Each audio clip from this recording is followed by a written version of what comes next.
এই যে এখানে আমাদের থেকে যেখান থেকে দিক নির্দেশনা আসলো, বিভিন্ন রকমের পণ্য বয়কট ইত্যাদি আরো যা কিছু আছে সংশ্লিষ্ট সব কিছু আমরা বর্জন করবো। তার সাথে সামনে আমাদের একটা পয়লা বৈশাখী উদযাপন আছে। আমি এই কথাটিকে ইঙ্গিত দিতে চাই এই জন্য, পয়লা বৈশাখ উদযাপন মুসলমানের উদযাপন না, এটা হিন্দুদের উদযাপন, খ্রিস্টানদের উদযাপন, এটা ইহুদিদের উদযাপন। আজকে আমি এই পয়লা বৈশাখ উদযাপন করবো, ইহুদি নাসারারা দেখবে যে মুসলমান তো আমাদের সাথেই আছে, আরো মুসলমানকে মারো, মুসলমানকে ভয় করার কোনো কারণ নাই।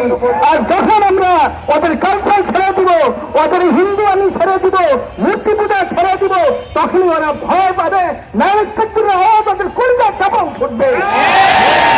আজকে আমরা এখানে তো অভিযানের একসাথে হয়েছি, আন্তরিকভাবে আমি শুকরিয়া জ্ঞাপন করি আমাদের ইমাম মুসলিম কল্যাণ পরিষদ, যাত্রাবাড়ি, শ্যামপুর, কদমতলী সহ এবং আমাদের জাতীয় নাগরিক পার্টি, তারা আজকে আমাদের সাথে যুবকেরা অংশগ্রহণ করছেন, এলাকার যুবকেরা অংশগ্রহণ করছেন, মুরব্বীরা অংশগ্রহণ করছেন।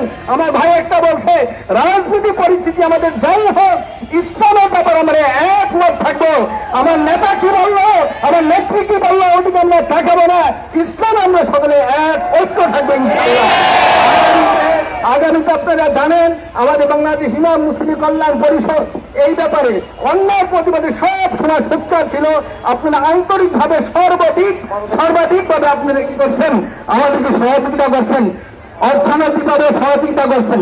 অর্থনৈতিকের একটা বিষয় আছে, আপনারা অনেকেই লক্ষ্য করছেন, আমাদের অনেক ইমাম আজকে আপনাদের কাছে এই মেসেজটা দিয়ে দিচ্ছে যে আজকে আমরা এই প্রোগ্রাম যেটা করছি, এটা আমরা ইমাম মুসলিম কল্যাণ পরিষদের সদস্যরা বসে যে খরচটা ছিল আমরা নিজেরাই বহন করছি।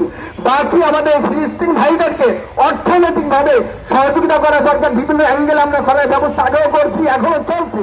সেই লক্ষ্যে আগামী